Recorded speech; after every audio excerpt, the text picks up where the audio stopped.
So we can't delay it any longer, I don't think. I know. Don't look at me, though. I can't look at you when you say, I know you're going to say the M word. Don't look at me. I get embarrassed. We're going to talk about wanking. For people that are listening, I'm covering my eyes. I'm not making eye contact with Ness. So, yeah, we're going to talk about masturbation. And the reason I think it's important to talk about it is the same reason we're talking about a lot of these topics, is that historically the church is awful at managing this. I've never heard a minister ever talk about masturbation on any level in a church, from the pulpit, or even in a conversation, ever. I've picked up this book called Teen Sex at a Christian bookshop. We'll unpack that in a moment. Yes. Oh dear. Yeah. And I think it's interesting. And we'll get to this later, some of what the Bible has to say about masturbation, because it's almost nothing. But it's this repeated thing that seems to happen where the Bible has minimal to nothing to say about a topic, therefore the church teachers just don't do it. I wonder where that started, Jonty, historically, and where the first initial shame happened. Did it happen in the garden? Do you know what I mean? Was it the shame that humanity felt in the Garden of Eden narrative, and that's where shame came about? Do you know what I mean? I wonder. I don't know. I'm just hypothesising. Did it all start then? And we've just perpetuated this story of shame around our bodies and therefore touching, and the experimental touching of ourselves. You know, Interesting. Yeah, I don't know. We can unpack all of that. Yeah. I mean, I've read a lot of theologians, and they never talk about wanking, ever. Some of them are wankers, but they never talk about it. I think the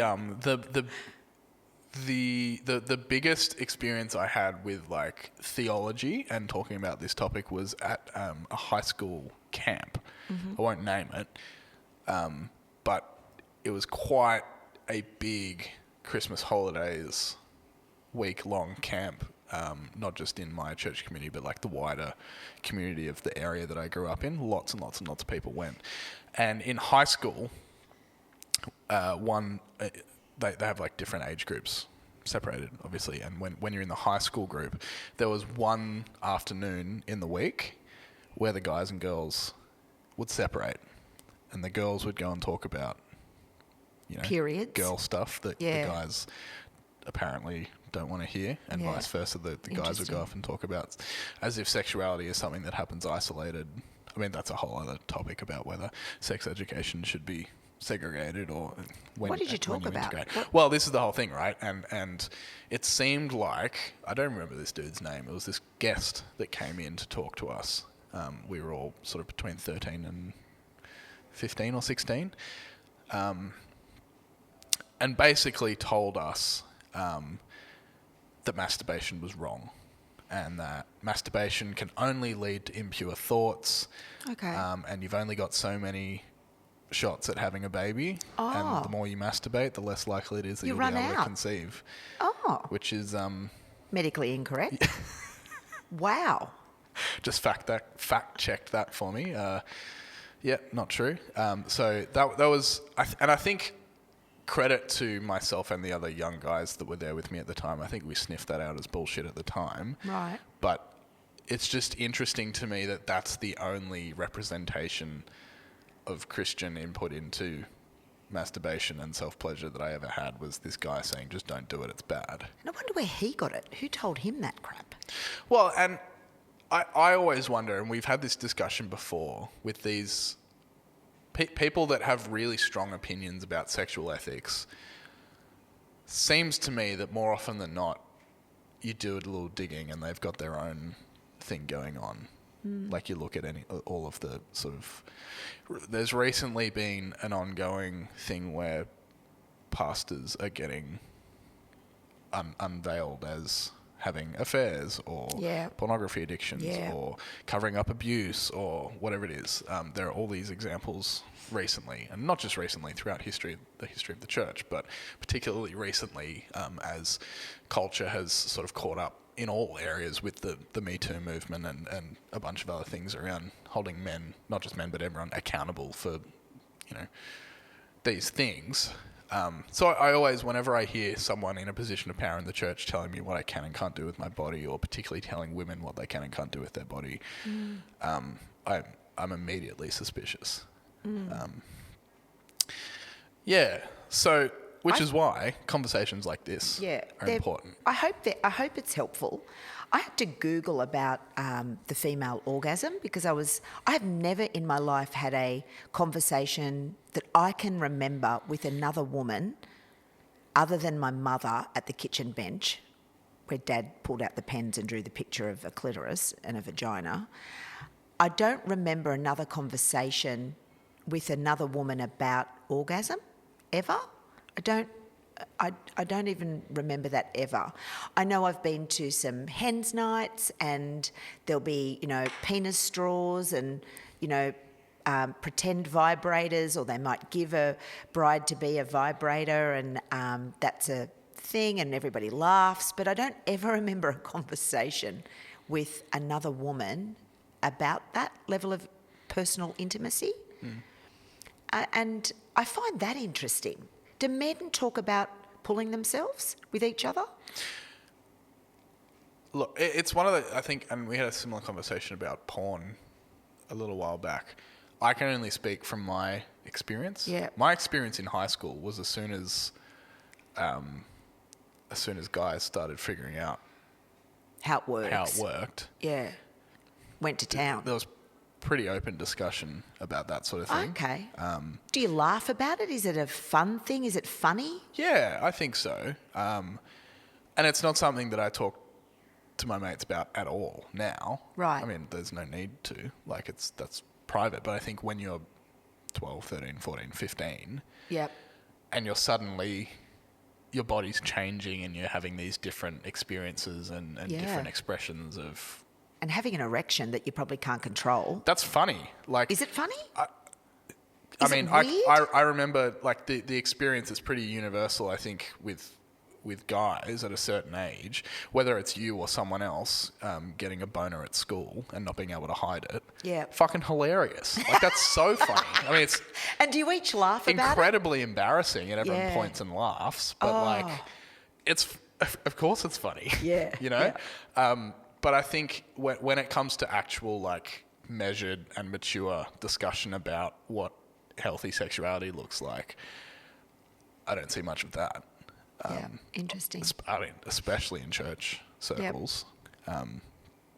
I do remember there was one experience, and I remember who it was. I haven't seen this person in yonks, and there's zero chance that he's listening to this podcast, but I remember, I think it was in year 9, and word got out that this guy had gone to see his GP and had been told that he wasn't allowed to masturbate anymore for his health.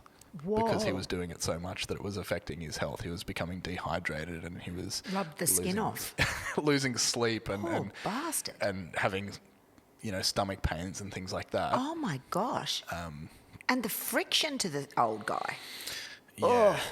It just, So, and that's the closest I think we came to having a genuine discussion about, healthy exploration of your own body. And Jonty, thinking about sex education even in the early 80s, I remember in year 7, so that was 1979, learning about, in sex ed, learning about erections and ejaculation and ovaries and how to fall pregnant and all of that. I don't ever remember any conversation about the female. Only our reproductive organs, not our clitoris or how that works, or conversations about a G-spot, that this Christian book claims it's not the truth. I'm going there. Yeah, let's crack it open. I'm Let's do telling you, this Christian book says it's a myth. Yep. It's a total myth. The G-spot sex scientists, they say, have not identified a specific supersensitive spot in the vaginal wall, so there is no need to strive to find it, Christian girls. Don't go trying to find the spot, girlfriends. So then I had a little look at a medical journal, and I'm calling out bullshit because they say that there is. And you agreed, Jonty. You said yes.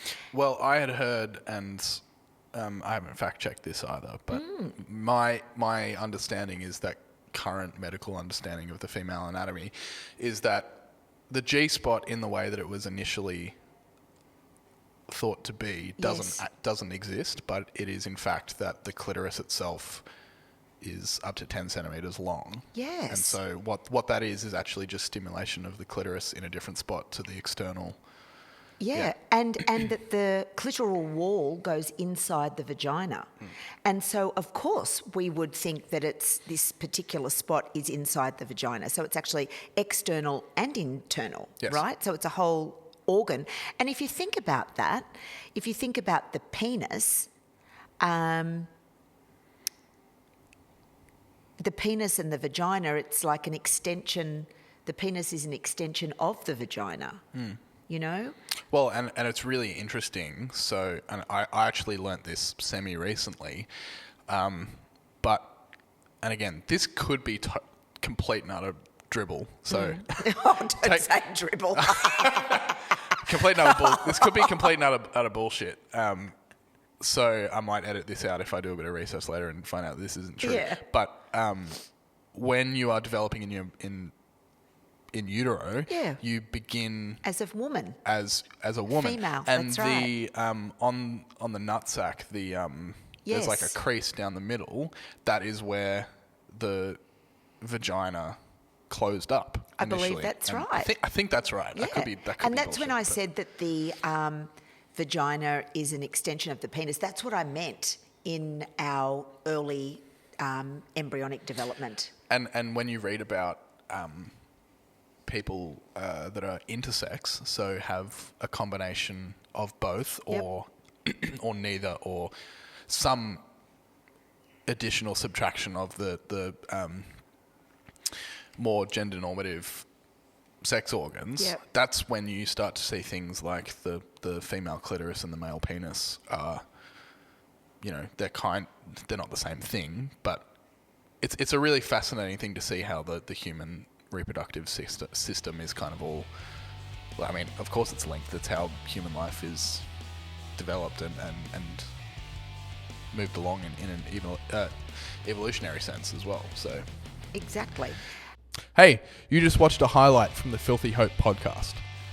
Click here if you want to see more highlights, or click here if you want to see the latest full-length episode. We post new episodes every Friday, and you can listen to them wherever else you listen to your podcasts. We'll see you there.